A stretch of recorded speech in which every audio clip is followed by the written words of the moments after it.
નમસ્કાર, શો ટાઈમમાં આપનું સ્વાગત છે. ભાવનગરના ગંગાજળિયા તળાવ પાસે આવેલ LIC ઓફિસની અગાશીમાંથી કોપર વાયરની ચોરી કરનાર 2 શખ્સની પોલીસે ધરપકડ કરી છે.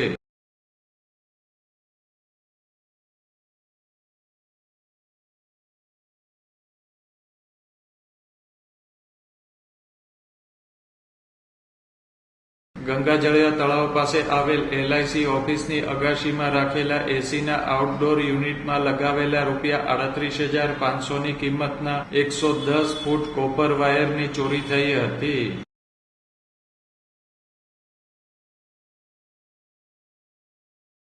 આ બનાવ અંગે ગંગાજળિયા પોલીસે ગુનો નોંધી કોપર વાયરની ચોરી કરનાર જવાહર મેદાનમાં રહેતા વિશાલ મહેશભાઈ મકવાણા અને ચાવડી ગેટ વિસ્તારમાં રહેતા રવિ કિશોરભાઈ સોલંકીની ધરપકડ કરી કાયદેસર કાર્યવાહી હાથ ધરી હતી.